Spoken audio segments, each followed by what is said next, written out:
আপুনি দেখোন মোৰ একেবাৰে ঘৰৰ মানুহেই আছিল। আপুনি সেইটো সমষ্টিৰ মানুহ বুলি এবাৰো নোকোৱাতহে মই আচৰিত হৈছোঁ। তোমালোকৰ শিলঘাটৰ ঘটনাটোৰ বিষয়ে দেউতাই মোক সুধিছে। মই একো নাজানো বুলি ক'লো। তালৈ আৰু আমি কেতিয়াও নাযাওঁ, আৰু শিলঘাট তোৰ জন্ম ঠাই বুলি জনাৰো কোনো দৰকাৰ নাই।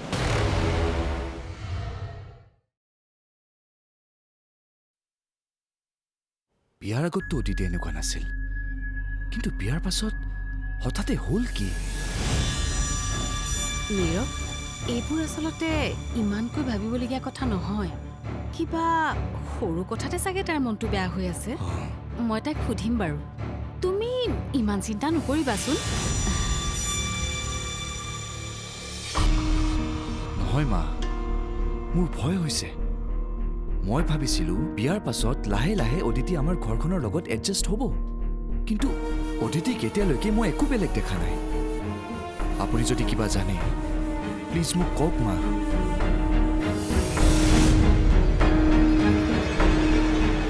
আজি মই কথাবোৰ জানিবলৈকে ইয়ালৈ আহিছোঁ। অদিতিৰ কি সমস্যা হৈছে মোক কওক।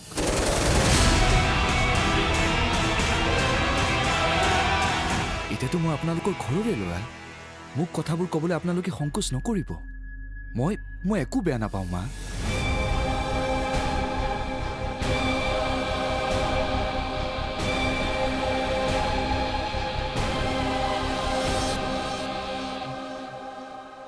মোৰ এতিয়া অদিতিক লৈহে চিন্তা লাগিছে। কিয়? চিন্তা কৰিবলৈ কি হ'ল? কিবা এটা সমস্যা নাথাকিলে অদিতি ইমান অন্যমনস্ক হৈ কিয় থাকিব? কি হ'ল? আমি ভবামতে বোৱাৰীজনী নহয় নেকি? অথনি মই চাহ একাপ ৰাজক দিবলৈ কওঁতে তাই আঁতৰি গুচি গ'ল। বোৱাৰীজনীয়ে একো কৰিব নালাগে দিয়াচোন, তথাপিতো প্ৰয়োজন হ'লে চাহ একাপ পানী এগিলাচ আগবঢ়াই দিব লাগিব দিয়াচোন। মইতো ৰাজক এইবিলাক কথা কোৱাই নাই। তাক ক'লে সি বেয়াই পাব। প্ৰথমতে দেখোন ঠিকেই আছিলে, ঘৰখনৰ কাম বন কৰিছিল। এতিয়া আকৌ কি হ'ল? নতুনে নতুনে বোৱাৰীজনী চিনি পোৱাটো টান। কাম বন কৰি আমাৰ মন ভুলায়, পিছতে আচল স্বৰূপটো ওলায়। মইহে কথা এষাৰ কওঁ, বেয়া নাপাব। কাম বন এতিয়া অদিতিয়ে নকৰা নহয়, মোকো সময়তে আহি সহায়ো কৰি দিয়ে। কিন্তু বৰ চিন্তা কৰি থকা হৈছে আজিকালি। কালি গাখীৰ উতলাই থাকোঁতে কি ভাবি আছিল নাজানো, গাখীৰ উতলি উতলি পৰি গৈছে, অথচ গমেই নাপায়। আৰু এটা কথা কওঁ, বেয়া নাপাব। নীৰৱৰো হয়তো কথাটো চকুত পৰিছে। একেখিনি কথাকে নীৰৱে অদিতিক সুধি থকা মই শুনিছিলোঁ। কিবা এটা যে ভিতৰি অদিতিৰ হৈ আছে সেইটো খাটাং। হ'ব, তই যা। তাই আকৌ কথাবিলাক শুনিলে বেয়া পাব। হ'ব বাৰু।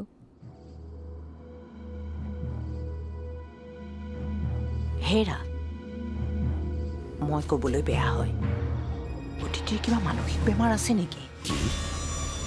কি কৈছে এইবোৰ?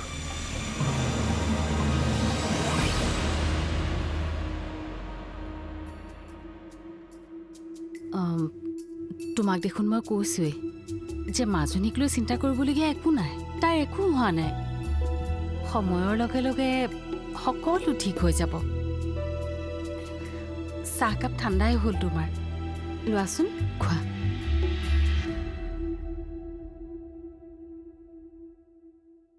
তুমিতো তাইক বুজি পাইছাই যে তাই বৰ সৰল ছোৱালী, সৰু সৰু কথাতেই ভয় খাই থাকে। তোমাৰ দাদাৰা বৌয়েৰাৰ লগত চাগে তাই সহজ হ'ব পৰা নাই। হ'ব, লাহে লাহে সহজ হৈ যাব তাই। আৰে ভিনদেউ, আপুনি কেতিয়া আহিলে? অলপ দেৰি হ'ল। পিছে তুমি ক'লৈ গৈছিলা?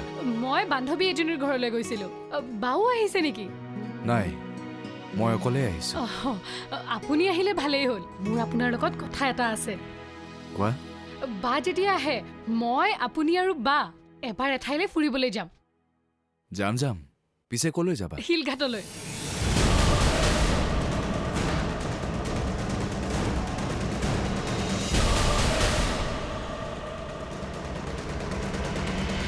আমাৰ অৰিজিনেল ঘৰ ইয়াত নহয় নহয়, শিলঘাটতহে। মাইনী, তই বাহিৰৰ পৰা আহিছ, ভিতৰলৈ গৈ হাত মুখ ধুই ল'গৈ। ভিনিহেৰক চাহকাপ খাবলৈ দে। এই ৰ'বা না, চাওকচোন ভিনদেউ, মই মানে কিবা এষাৰ কথা ক'লেই মা দেউতাৰ খং উঠে। মই ইমান ডাঙৰ ছোৱালী হৈছো, তাৰ পিছতো মোক সৰু ছোৱালী বুলিয়ে ভাবি থাকে। মই কালিহে মাহঁতৰ মুখৰ পৰা গম পালো যে আমাৰ অৰিজিনেল ঘৰ শিলঘাটতহে।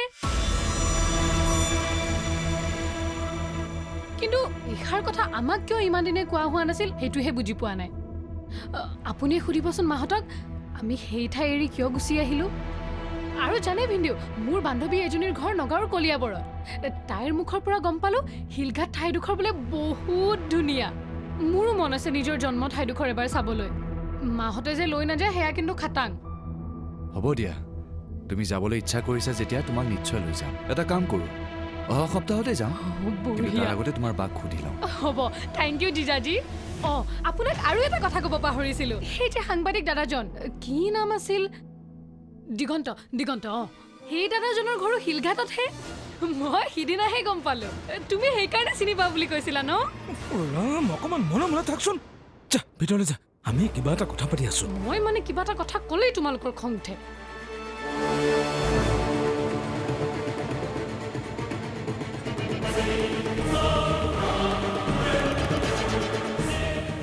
নীৰৱ,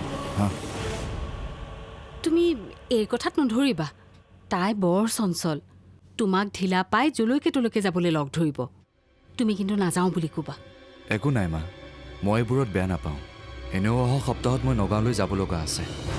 ইহঁতকো লগত লৈ যাম। একেবাৰে শিলঘাটৰ পৰা আহিব পৰা যাব। তাতে কালি মা দেউতাৰ মুখত আপোনালোকৰ সেই শিলঘাটৰ কথা শুনিলোঁ। সেই ঠাইডোখৰ চাই আহিবলৈ মোৰো মন গৈছে। ফুৰিলে কিজানি অদিতিৰো মনটো ভাল লাগে। আচ্ছা মা, এতিয়াও শিলঘাটত আপোনালোকৰ পুৰণি ঘৰটো আছেনে?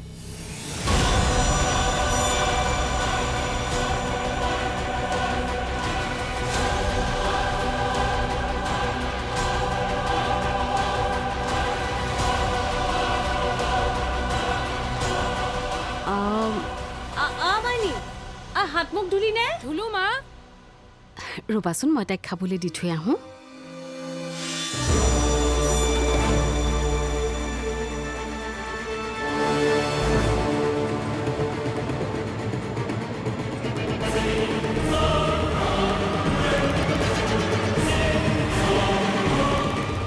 ছোৱালীজনীৰ মুখত অকণমান হাঁহি বিৰিঙক বুলিহে মই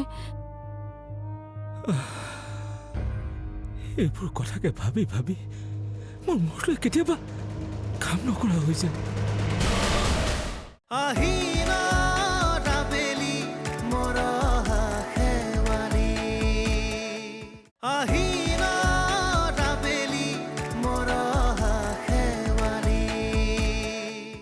মই আগতেই জানো এজনী ছোৱালী কেনেকুৱা। যিকোনো ঘৰৰ ছোৱালী এজনীক এইখন ঘৰৰ বোৱাৰী কৰি অনাটো তোমালোকৰে দুখ। সঁচাকৈ তাই মূৰৰ গণ্ডগোল আছে। আৰে বিয়া কৰি আনিলে অন্তত ছোৱালীজনী চাই চিতি আনিব লাগে। মোৰ একেবাৰে ভাল লগা নাই। ৰিলেশ্যনশ্বিপ কৰিলে সদায় নিজৰ ষ্টেটাছটো মেইনটেইন কৰিব লাগে। সেইটো অৱশ্যে হয়। শিলঘাটত যে সিহঁতৰ আচল ঘৰ, সেই কথাটো এবাৰ হ'লেও অদিতিয়ে কিয় এতিয়ালৈকে নীৰৱক কোৱা নাই? দেউতাক যে শিলঘাটৰ পৰা উঠি আহিছে, সেই কথাটো অদিতিয়ে কিয় তোমালোকক মিছা মাতিলে? মই সকলো জানো মা। কি জানো তই? নকওঁ কিয়? একো নাই দিয়া। আমাৰ সেই মূৰ্খটোৱে নে এখন ঘৰৰ ছোৱালী বিয়া কৰাই আনিছে যেতিয়া, বিজনেছবোৰ আমাৰ এতিয়া ধ্বংস নহ'লে ৰক্ষা। ময়ূৰে দেখোন অদিতিক ভালেই পায়। তই পিছে কিয় তাইক সহ্য কৰিব নোৱাৰ? মই তোমাক আগতেই কৈছোঁ যে তাইৰ মেণ্টেল প্ৰব্লেম আছে। তাইৰ মতে চলিবলৈ হ'লে আমাৰ ঘৰখন ঘৰ হৈ নাথাকে। কাইলৈ যদি তাই মানুহৰ আগত কয় যে তুমি তাইক টৰ্চাৰ কৰা, মই ভাল মানুহ নহয়, তেতিয়া আমাৰ ঘৰখনৰ বদনাম নহ'ব? সিদিনাখন দেখিলে চাহৰ কাপ প্লেট পেলাই তাই যিখিনি কৰিলে। মুঠৰ ওপৰত I am damn sure she has got some serious mental issue. ৰচোন, তই তেনেকৈ কথাবিলাক নকবি। মোৰ কিবা ভয়হে লাগি গৈ আছে। আমি কিবা ডাঙৰ ভুল কাম কৰিলোঁ নেকি? তেতিয়াহ'লে মই গৈ থাকোঁ। অফিচলৈও যাব লগা আছে। বাৰু। নহ'লে কাইলৈ পৰহিলৈ ভিতৰত এখেত গৈ মাজনীক দুনাই খুৱাবলৈ লৈ আহিব। তুমি ঘৰত কৈ থবাচোন কথাটো। হ'ব মা। আৰু মোৰ কথাটো নাপাহৰিবা ভিন্দেউ। নাপাহৰোঁ দিয়া। অহা সপ্তাহত তোমাকো লগত লৈ যাম। ঠিক আছে। এতিয়া আহিছোঁ। আহিবা।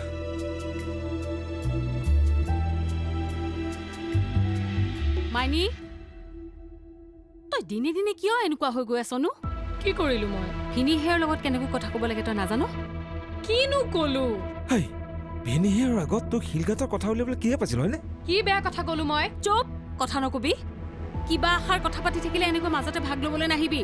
বুজিছো দিয়া শিলঘাটৰ কথা কোৱাৰ কাৰণে তোমালোকৰ ইমান খং উঠিছে ন সেইটোনো কিবা খং উঠিবলগীয়া কথা নে নিজৰ জন্ম ঠাইডোখৰৰ বিষয়ে গম পাইছো সেইকাৰণেহে এক্সাইটেড হৈ আছো আৰু ভিন্দই বেয়া পোৱা নাই নহয় হ'ব এতিয়াৰ পৰা যাতে এই শিলঘাট শব্দটো তোৰ মুখত মই কেতিয়াও নুশুনো কাৰো আগত যেন তই এই শব্দটো আৰু কেতিয়াও নুলিয়াও পাহৰি যা কিন্তু কিয় তোমালোককহে দেখিছো এনেকৈ নিজৰ ঠাইডোখৰ পাহৰি যোৱা মোৰতো সন্দেহে হৈছে শিলঘাটত চাগৈ কিবা ডাঙৰ ঘটনা ঘটিছে সেইবাবে তোমালোকে ঠাইডোখৰৰ নাম শুনিব নোখোজা আৰু এটা কথা মোৰ বান্ধৱী নগাঁৱত বহুত আছে সিহঁতক যদি মই সহায় বিচাৰো তেন্তে নিশ্চয় সিহঁতে আমাৰ ঘৰখনৰ কথা কোনোবা জনা মানুহক সুধি মোক ক'ব তোমালোকে মোক নকলেও হ'ব মাইনী মাইনী কথাবোৰ তই চাওকচোন এইবোৰ তাই কি কৈ আছে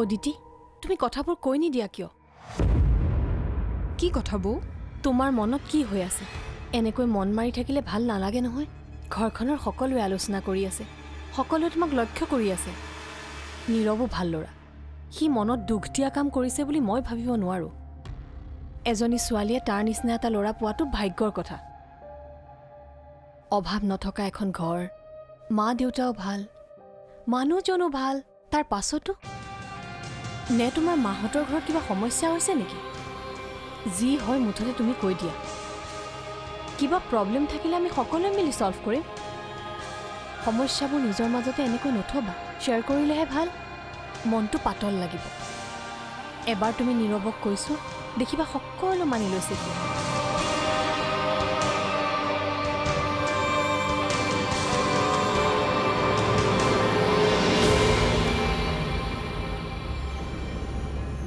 মা দেউতাই হওক বা অদিতিয়ে ইমান দিনে শিলঘাটৰ কথাটো মোৰ পৰা কিয় লুকুৱাই ৰাখিলে সাংবাদিকজনে মা দেউতাক কিয় লগ কৰিবলৈ আহিছিল সেই কথাটোতেই অদিতিয়ে শ্বক হৈছিল শিলঘাটলৈ ফুৰিবলৈ যোৱা কথাটো মাহঁতে ভাল পোৱা নাই ইফালে দিগন্তক অদিতিয়ে চিনি পায়ো মোক এবাৰো কোৱা নাই অদিতিয়ে মা দেউতাক শিলঘাটত যে পুৰণি ঘৰটো আছে সেয়া নাজানো বুলি কৈছে মাহঁতেওতো মোক কথাবোৰ কওঁতে নাৰ্ভাছ হৈছে শিলঘাটতে কিবা এটা ৰহস্য আছে নেকি বাৰু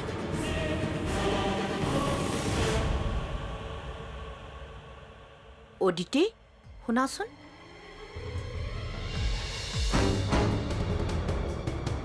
কওক মা তোমাৰ কি হৈছে ভালকৈ কোৱা মোক ক'বলৈ বেয়া পালে তুমি নীৰৱকে কোৱা আমি বেয়া নাপাওঁ ঘৰখনত সকলোৱে হাঁহি মাতি থাকিলে ভাল হয় নহ'লে আকৌ মানুহে মোৰহে বদনাম কৰিব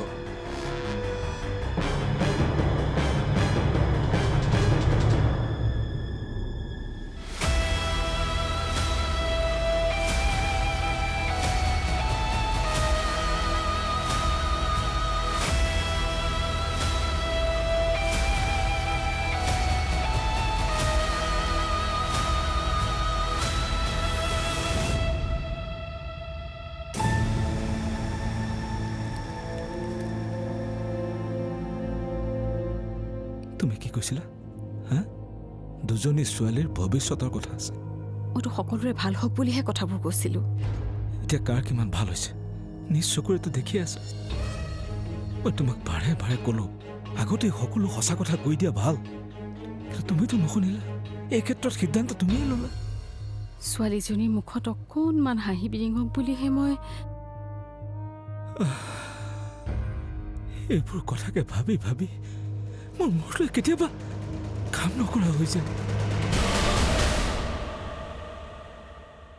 এটা ঘটনা ঢাকিবলৈ গৈ আজি মিছা কথা ক'ব লগাত পৰিছে মিছাৰ আশ্ৰয় ল'ব লগাত পৰিছে সেই বয়সত ৰ'বচোন সময়ত চব ঠিক হৈ যাব কেনেকে ঠিক হ'ব হে আজি জয়ে সেই ঘৰ পাইছেহি আৰু কিমান দিন তুমি এনেকে ফাঁকি দি থাকিবা হে নাজানো আৰু ছোৱালীজনীৰ ভৱিষ্যতটো এতিয়া কি হয় একমাত্ৰ সেই নেদেখাজনেহে জানে মোৰ অদিতিৰ মাক দেউতাকৰ ওপৰত সন্দেহেই হৈছে সন্দেহ অকল বানপানীত মাটি বাৰী উঠি যোৱাৰ কাৰণে সিহঁত শিলঘাটৰ পৰা উঠি আহিল নে অন্য কিবা কাৰণ আছে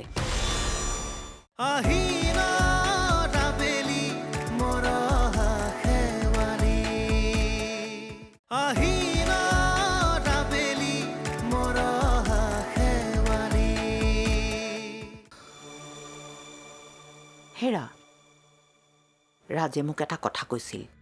কি কথা? এনেকৈ ঘপককৈ অদিতিক বিয়া কৰোৱাৰ আগতে তাইৰ বিষয়ে কিছু খা খবৰ ল'ব লাগিছিল নেকি? হোৱাটো হৈয়ে গ'ল, এতিয়া সেইবোৰ কথা ভাবি কি লাভ? ৰাজৰ কথাবিলাক শুনি মোৰ অদিতিৰ মাক দেউতাকৰ ওপৰত সন্দেহেই হৈছে। সন্দেহ? অকল বানপানীত মাটি বাৰী উটি যোৱাৰ কাৰণে ইহঁত শিলঘাটৰ পৰা উঠি আহিল নে অন্য কিবা কাৰণ আছে? সেইদিনাখন যে আমাৰ ঘৰলৈ শিলঘাটৰ পৰা মানুহজন আহিছিল শৰ্মা, অঁ, তেওঁলৈ তুমি ফোন এটা কৰি অদিতিহঁতনো কিয় একেবাৰে শিলঘাটৰ পৰা সোণাপুৰলৈ উঠি আহিলে সেইটো খবৰ ল'বলৈ কোৱা। তেওঁক দায়িত্বটো দিলে তেওঁ সকলোবিলাক উলিয়াব পাৰিব। কিন্তু কোনো কিন্তু নাই। মোৰ সন্দেহ হৈছে ক'ৰবাত কিবা এটা গণ্ডগোল আছে। সেইদিনা অদিতিৰ দেউতাকক তেওঁ দেখা পাই গৈছে। তেওঁলোকৰ মিতিৰ কুটুম নিশ্চয় এতিয়াও শিলঘাটত আছে। কোনোবাই নহয় কোনোবাই আমাক আচল কথাটোতো ক'ব পাৰিব। হেৰা, তুমি তেওঁক এতিয়াই এটা ফোন কৰা।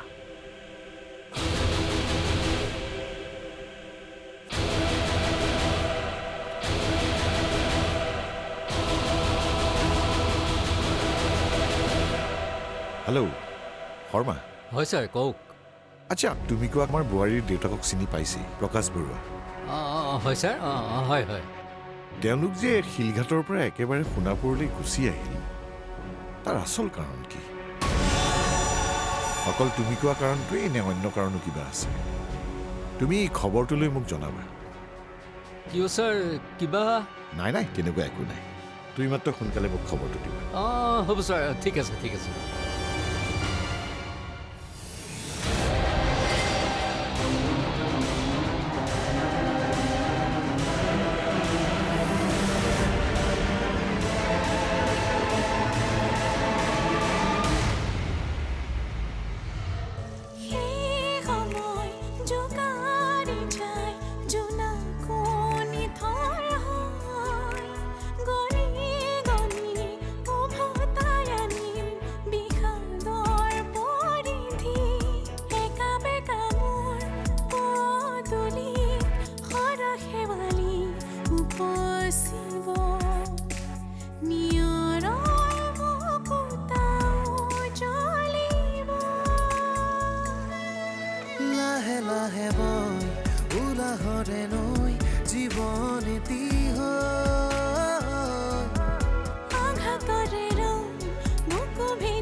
আহি